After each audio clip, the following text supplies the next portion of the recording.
श्री जयदेव महाप्रभु वो पहले ब्याह नहीं कर रहे थे। इधर देखो, ध्यान से सुनो, सबको आवाज आ रही है हमारी? ध्यान से सुनो। जयदेव महाप्रभु पहले ब्याह नहीं कर रहे थे, और ये निश्चित होता है कि जिसके अंदर भक्ति मात्रा में आ जाती है वो ब्याह से भागता है। वो संसार के विषयों से कहीं ना कहीं स्वयं को बचाता है। तो जयदेव महाप्रभु, आपके माता पिता जो थे वो बाल्यकाल में ही चले गए थे, तो बचपन से ही आप जगन्नाथ महाप्रभु को ही अपने माता पिता मानते थे। जब जगन्नाथ भगवान का इन्होंने दर्शन किया, तो दर्शन करने के बाद में इनके मन में भाव आया कि मैं एक नियम धारण कर लेता हूं। क्या?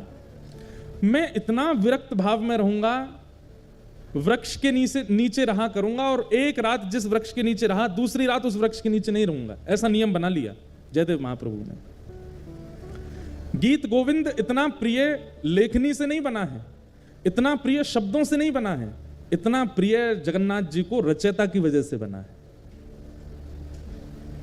शब्द तो संस्कृत के हैं, मैं भी लिख सकता हूं, आप भी लिख सकते हो।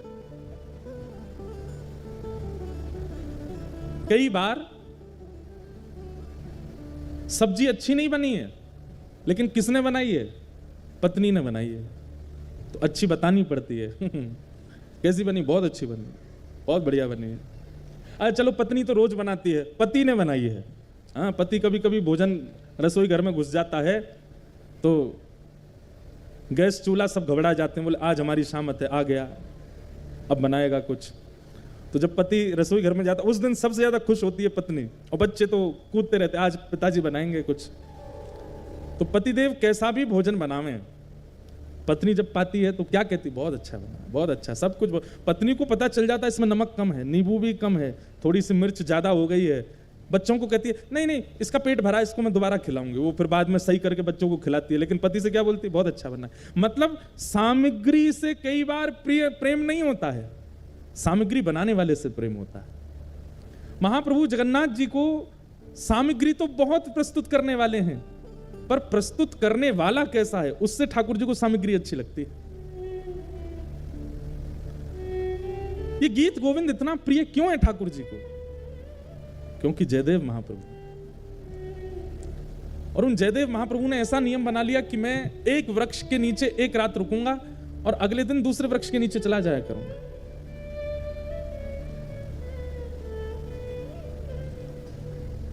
महाप्रभु जगन्नाथ जी को बड़ी चिंता रहती है जयदेव जी की। उनको लगा कि बताओ, उन्होंने नियम ले लिया कि मैं एक वृक्ष के नीचे एक रात रहूंगा, अगले दिन दूसरे वृक्ष के नीचे सोते थे। इतना संग्रह भी नहीं किया कि कहीं मैं एक वृक्ष के नीचे 4 दिन रहा तो ऐसा ना हो जाए कि ये वृक्ष और ये स्थान मेरा है। लेकिन महाप्रभु जी को चिंता होती है जयदेव महाप्रभु की, मेरा जयदेव एक वृक्ष के नीचे सोता है, इतनी बड़ी रचना गीत गोविंद करने वाला एक वृक्ष के नीचे सोता है। तभी श्री जगन्नाथ जी ने एक योजना बनाई, और एक सुदेव नाम का ब्राह्मण था। उस सुदेव ब्राह्मण की कोई संतान नहीं थी। सब लोग बहुत ध्यान से सुनो, बहुत अच्छी कथा है। ठाकुर जी पहले ही योजना बना लेते हैं। तो सुदेव ब्राह्मण के पहले कोई संतान नहीं थी, तो सुदेव ब्राह्मण ने जगन्नाथ महाप्रभु से कहा कि भगवान, एक संतान का सुख मुझे दीजिए, मैं वचन देता हूं उसकी बाल्यावस्था पूरी हो जाने के बाद जैसे ही वो बालक कुमार अवस्था का होगा, मैं आपके चरणों में निवेदित कर दूंगा, वो बालक आपका हो जाएगा। फिर ये मेरा वचन है आपको। तो जैसे ही भगवान ने देखा कि भाई ये जयदेव महाप्रभु एक ही वृक्ष के नीचे रहते हैं, तभी ठाकुर जी ने विचार किया कि हम कैसे इनके इस वृक्ष के नीचे रहने वाले सिस्टम को दूर करवाएं। तभी ठाकुर जी को याद आया कि एक सुदेव ब्राह्मण था, उसने इतने वर्ष पहले हमसे कहा था कि एक संतान हो जाए तो वो हमें अर्पित करेगा। और ठाकुर जी की कृपा से उस सुदेव ब्राह्मण के यहाँ एक पुत्री ने जन्म लिया। महाप्रभु जी ने विचार किया कि उसकी पुत्री अब विवाह के योग्य हो गई है। महाप्रभु जी ने उसको स्वप्न दिया सुदेव ब्राह्मण को, और स्वप्न में जाकर के उसको याद दिलाया कि तुमने हमसे कहा था एक संतान होगी तो तुम हमको अर्पित करोगे, तुम्हारी बेटी हुई, अब भूल गए अपना वचन। अगले दिन ही सुदेव अपनी बेटी लेकर के महाप्रभु जगन्नाथ जी के सामने गया। जय जय, मेरी धृष्टता क्षमा, मैं भूल गया था कि पुत्री आपको अर्पित करनी है। मेरी पुत्री, आप इसको स्वीकार करो। जैसे ही उसने प्रणाम किया, महाप्रभु जगन्नाथ जी उसके अंतस्थ में आ गए और बोलने लगे, बोले अब ये हमारी हो गई तो तो हम जहां जाएंगे वहां इसको लेके जाओ, हम जहां चाहेंगे वहां इसको दे आओ। बोले आज्ञा करो। बोले एक वन में एक जयदेव महाप्रभु हैं, गीत गोविंद की रचना जिन्होंने की, उनसे जाकर के अपनी बेटी का ब्याह कर दो। पद्मावती नाम था उनका। तो सुदेव ब्राह्मण बोला भगवान वन में रहते हैं, बेटी। बोले अब ये तुम्हारी बेटी नहीं तो तुम चिंता क्यों कर रहे हो? तुम्हारी बेटी होती तुम चिंता करते ना कि जमाई हमारा कैसा, घर है कि नहीं है, परिवार है कि नहीं, संपत्ति। अब तो ये हमारी हो गई, तो अब इसके पिता हम हैं, हम इसके लिए योग्य वर ढूंढ चुके हैं, उससे जाके ब्याह करो इसका। और जो आज्ञा भगवान, बिल्कुल संशय नहीं है मेरे चित्त में, मैं ब्याह कर दूंगा। और जाते जाते जगन्नाथ महाप्रभु, सुनो तुम अपनी बेटी लेकर के संबंध कराने आए हो, ऐसा बिल्कुल मत बोलना। ये कहना महाप्रभु जगन्नाथ जी ने भेजा है और उन्होंने ही आज्ञा की है कि आपको इनसे ब्याह करना पड़ेगा। ठाकुर जी को कितनी चिंता हो रही है कि जयदेव जी का घर बन जाए, जयदेव जी की झोंपड़ी हो जाए। सुदेव ब्राह्मण अपनी पुत्री पद्मावती को लेकर के पहुंचे। श्री जयदेव महाप्रभु एक वृक्ष के नीचे बैठे थे, तो प्रणाम किया। जयदेव महाप्रभु, कहिए भगवान कैसे आना हुआ? बोले भगवान आप सुयोग्य हैं और मेरी बेटी आपके बिल्कुल योग्य है, मैं अपनी पुत्री का आपसे विवाह करने के लिए आया हूं। और ये मैं अपनी पुत्री का विवाह करने इस भाव से नहीं आया कि मैं इनका पिता हूं। महाप्रभु जगन्नाथ जी ने मुझे स्वप्न देकर के आज्ञा दी है कि आप इनको स्वीकार करो। जयदेव महाप्रभु उठ खड़े हुए, हंस करके बोले जगन्नाथ प्रभु तो बोलेंगे खुद ने तो 16,108 किए हैं, उनको क्या कमी है?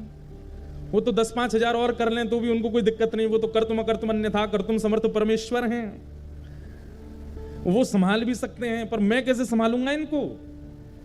मैं तो एक वृक्ष के नीचे एक रात रहता हूं, फिर दूसरे वृक्ष के नीचे दूसरी रात गुजारता हूं, तीसरे मेरा कोई ठिकाना नहीं है। और भाई इनको रखने के लिए तो बहुत व्यवस्थाएं करनी पड़ जाएंगी, मेरे भजन में बाधा हो जाएगी, मेरे चित्त में इतना भाव प्रेम नहीं उमड़ पाएगा फिर ठाकुर जी के प्रति। क्षमा करें महाप्रभु, भले ही जगन्नाथ जी ने इनको भेजा। अब देखो ये अधिकार प्रेमी व्यक्ति को प्राप्त होता है।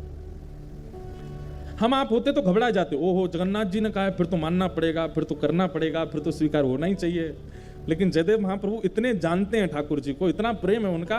बोले महाप्रभु जी से कहो कहीं और व्यवस्था देखें इनके लिए, बाकी सारी आज्ञा उनकी स्वीकार है पर ये स्वीकार नहीं है, हम बयान नहीं कर पाएंगे।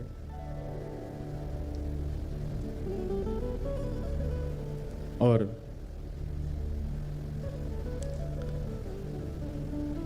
श्री जयदेव महाप्रभु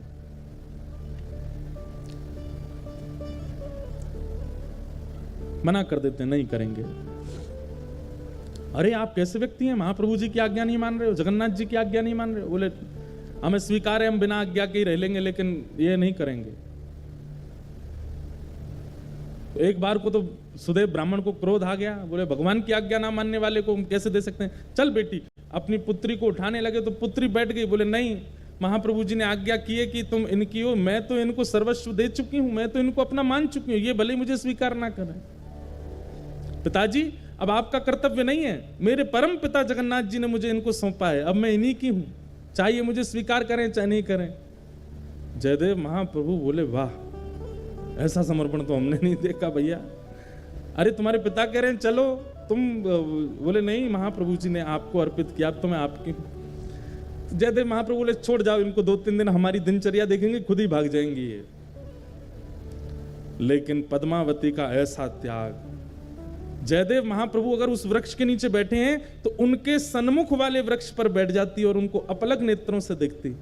जैसी दिनचर्या, अब भाई वन में रहते हैं, वन में सांप भी है, बिच्छू भी है, कातर भी हैं, ना जाने कितने सारे जीव आ जाते हैं, लेकिन सब स्थितियों में बिल्कुल अनुकूल रह करके अपने श्री जयदेव जी को देखती रहती है।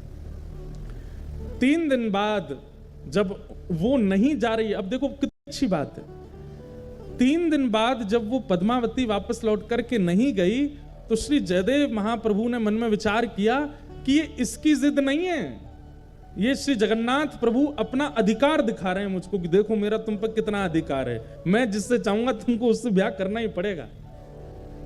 और ये बात सोच करके श्री जयदेव महाप्रभु रोने लगे कि ठाकुर जी मुझ पर कितना अधिकार मानते हैं।